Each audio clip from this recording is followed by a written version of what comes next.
I want to talk to you about what you do about circumstantial breakouts. And what that means is basically it's a breakout that happened because of a specific circumstance. So if you look at my notes closely right here, I've got 2 of them. And the way that I know that it's circumstantial breakouts is that the placement of them, right? For some people, this may show up in the fact that maybe you are like at your desk and you lean on your hand a lot and you tend to break out right where you lean. That's based off from the circumstances that are happening. You're touching it a lot and, grime and stuff is getting there, it's breaking out. I know this is a circumstantial breakout here because I don't ever break out on my nose. Ever. And what probably happened here is I may have grabbed a door handle after a woman who had put lotion on. Maybe I rubbed my face when I was cooking or something or cooking oil on it. Maybe I used soap at a public place and then touched my face and my skin was like, I don't like that. So something like that happened and it was right on my nose, obviously, because they're in one spot, that's how I know it happened. So here's what I do here. So with 2 different serums, we have the Naked Facial Serum and the Rescue Serum. Normally I put on the Naked Facial Serum first, okay? This time I'm going to put on the Rescue Serum first. So it's actually the evening. I have already put makeup on today, but then I went out, I went roller skating, I got kind of sweaty, and so I have washed my face, but I left on my eye makeup, okay? So I'm going to reapply the things that go on my face around my eye makeup. So I'm going to start with the Rescue Serum because these are pretty significant breakouts, right? In fact, when I woke up in the middle of the night, woke up, used the bathroom, looked in the mirror, and I was like,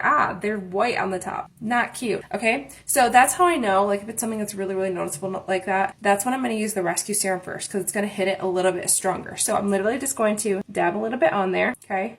It's hard to see in the camera how much I'm putting on. It's a little bit different than in the mirror. Okay, I'm going to rub it around.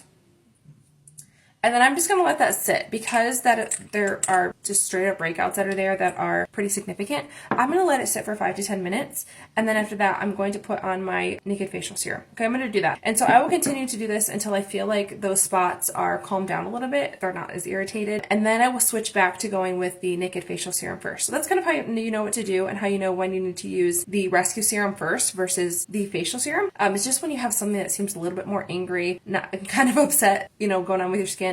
That's when you're going to want to choose to do that. So that's what I do for circumstantial breakouts. Sometimes I do tend to get them in this area because I do the leaning thing a lot. So that will happen. Sometimes I'll get them around my hairline because when I work out, I do this a lot after touching the floor and the weights and things like that. So it's kind of grimy. And so sometimes I'll use that in that area too. But that's how you use those things. And that's what I do for circumstantial breakouts.